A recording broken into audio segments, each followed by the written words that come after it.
Hello everyone, Mark Stark here as I am every Tuesday, 1:30 Pacific Standard Time for our Facebook Live. And I'm going to tell you today I am on my second part of a personal mastery of your business and life series.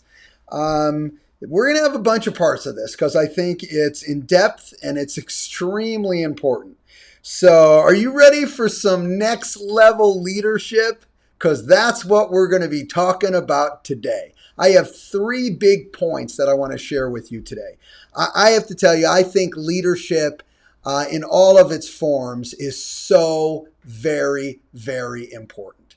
You know, in our business, you're the CEO of just yourself, or maybe you're the CEO of a brokerage within a brokerage, what the industry calls teams.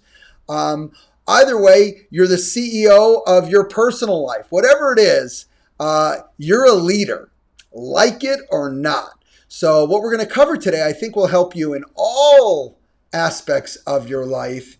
But certainly, it is key if you're going to move your business and or your personal life forward. So let's jump right in. Look. Today, I've entitled The Art of Making Great Decisions. And the key with this is certainly it starts with your thought process. And I'm a big believer in thought process, and I'm a big believer that every decision you make matters. So if it matters that much, you probably should be taking it seriously, and there should be some sort of process of how you make these decisions. Well, today I want to share with you just some aspects that I think make decision making easier. Because if you add this into your process, it will take away a lot of the vagueness and give you some aspects to go, well, if it fits into this, then you know what? I should be okay in making this decision. All right. So instead of being vague, let's jump right in. All right. Number one, in making decisions, you need to do the right thing for the sole purpose that it's the right thing to do. Now, I have to say, people will talk about this all the time, but what they're actually doing versus what they're saying can be very different. All right, so a couple aspects. If you're making decisions and you're doing the right thing because it's solely the right thing to do, then you have to be making those decisions for you. You know, Mark, that's who I am. I make, I do the right thing when I make decisions in that same vein because I do it for me. So if it's who you are, you're really saying I'm making decisions that I don't need anything in return. You know, I'm not expecting anything in return, not even a thank you. You know how many times I've heard people say, yeah, I made that decision, but I cannot believe that other person isn't stepping up to help me. I mean, do you know how many times I've been there for them? Do you know how many times I help them? How can they be making this decision to me when all I do is support and help them? Okay. So I think I'm getting my point across that when you make these decisions solely for you, it cannot have any expectations, all right, on the other person. In fact, you can't expect that person to even change their decisions. And sometimes those decisions are not in your best interest. Even if they're not meant to not be in your best interest, they're just not helping you because the person is going in a different direction. You have to make decisions for you, solely for you. And I'll tell you, there's no better feeling when you're making a decision solely for you that may not in all of its aspects be in your best interest or go in your direction, but you know what? That is who I am, and that is how I make my decisions. All right. A little bit more on expectations. So if we're not going to expect any expectations from anyone else, I want you to really understand what that means. See, expectations, when you place any expectations on others. Now, we're talking to leaders here. So if you place any expectations on others, what you're really doing is expectations are your fantasies that you hope are true, that you hope other people will follow, yet have no basis in actual reality. All right, you want to hope someone follows your lead? Great. Just don't be upset when they don't follow your lead. Ultimately, do not take anyone's decisions personally. I know you hear this a lot of times. Don't take this personal. Here's the big message there. Look, we're human beings. We're not robots. Things are going to bother you. I get it. But here's the difference. When someone else makes a decision and you take that personally, you really start believing that they're making decisions about your life, and they're not. People make decisions. Could be the wrong decision, could be the right decision, could be a right decision for them and a wrong decision for you, or vice versa. They might think it's a good decision for them, and it really wasn't. Either way, people make their decisions for them. And as soon as you forget that, you start getting frustrated when people make decisions that you don't appreciate. Guess what? People are going to do that all the time. And I'm not telling you to appreciate their decision. My whole message here is making sure you understand that that person is making their decisions for their reasons. I don't agree with it. And it certainly didn't work out for me in this aspect.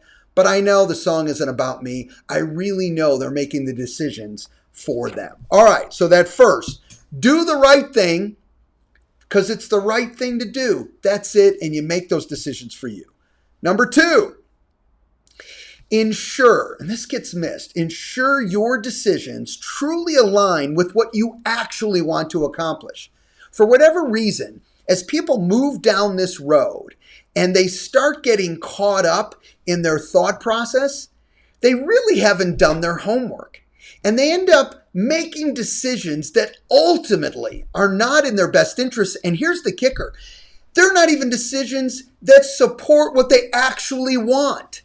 They just got caught up in the decision making, and it sounded fun and cool and sounded like grass was greener, and it sounded like, yes, this is what I need. And they go down this road without ever doing any real homework or asking themselves tough questions. See, here's the trap. When we're in our own head, we're rarely arguing with ourselves. We come up with an idea.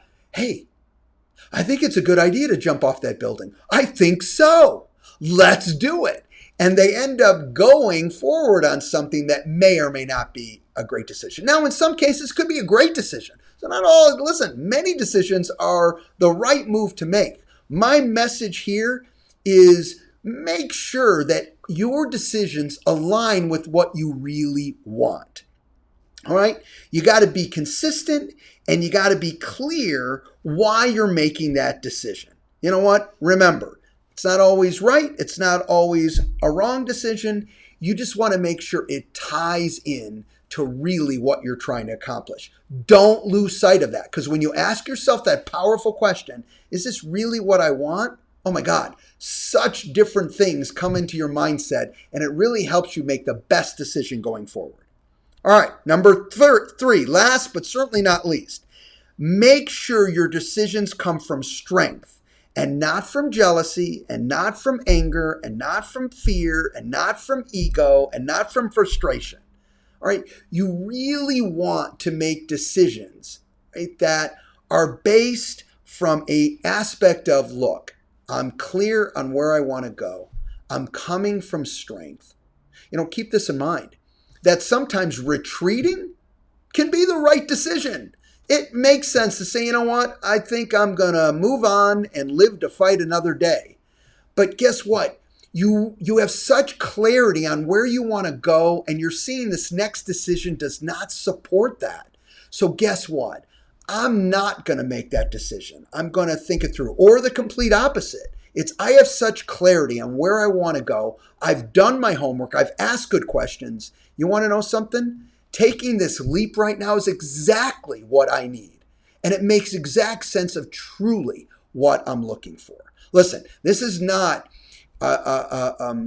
gauging any decision right or wrong. What it's doing is helping you with a process to get to that decision, either yay or nay along those lines. Now, a rule of thumb along these lines to stay away from jealousy and anger and fear and ego. You want to stay away from the 3 R's. These are never good. You know, you're never supposed to say never. I'm going to say never. These are never good. And it's resentment, resistance, and revenge.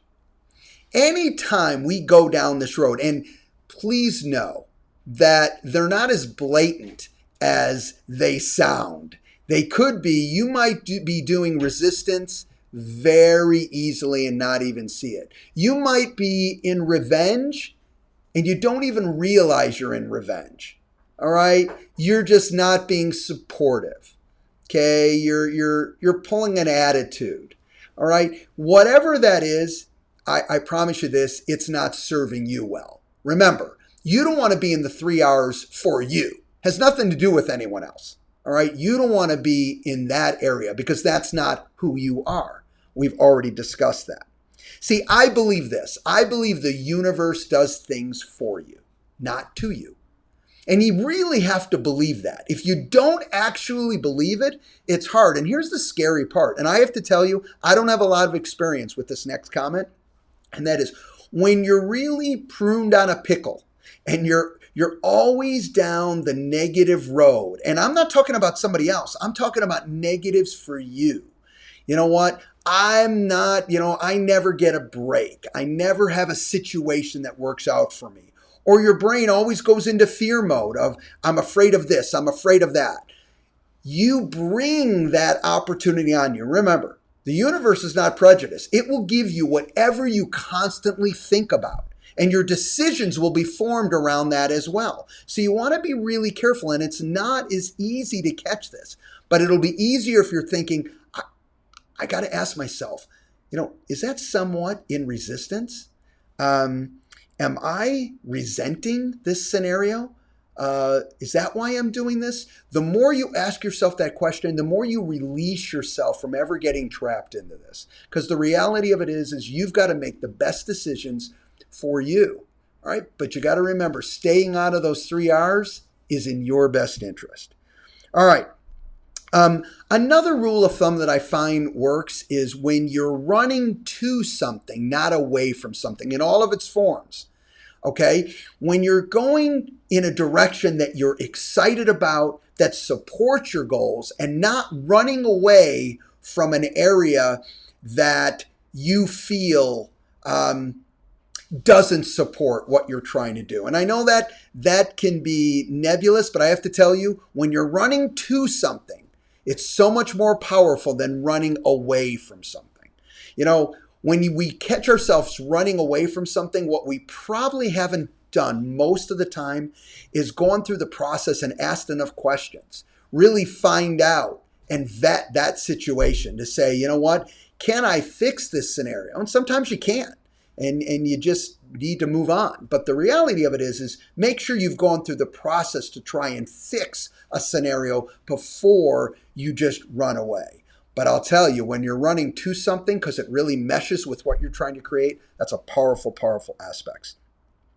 And then one I've talked about many times is don't assume your truth is the truth. Ask those questions and don't say, I know this. Because as soon as you're positive that this is true, the chances are you're not so correct. So make sure that even though it's your truth, it may not be the overall truth. And then the beautiful thing about that is sometimes it's just time to go for it. You've done your homework. You've thought this through. You don't want to beat a dead horse. You've really asked yourself the tough questions. You've vetted. You're running to something exciting. And you're saying, this is it. Yes, I was scared, but I jumped through it and I fought through my fears. And guess what? Now you're ready. You've done the homework. You've asked those questions. Sometimes, go for it. Going into another segment within your business that you were all scared about doing because I wasn't sure if my sphere would accept me. Well, so much is that happening in your own head, and you'll be amazed of how well your sphere accepts you when you just reach out and give them an opportunity to think on their own and love you instead of you coming from that fear and getting caught up in your head. To close today, I have two books I want to recommend to you, both easy, fun reads, and they're from the same author, Patrick Lencioni. Two books, one called The Five Temptations of a CEO. They're story type sound. I love the way he presents. I think you'll really like it. And it doesn't matter that, you know what, you see yourself solely as running, this big company or small company. It doesn't matter. We're all leaders and we're all CEOs in our own right. Okay, you're leading something. And I'll tell you, this book will absolutely bring value.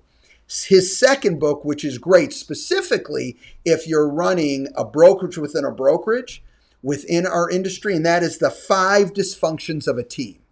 So you've got Five Temptations of a CEO. You'll learn a lot there. And then The Five Dysfunctions of a Team. Both incredible books that give you great insight to run a better operation. All right, we covered a lot today. I hope it was clear. I hope it was valuable for you. Have a great week, everybody, and we'll talk to you next week. Bye-bye.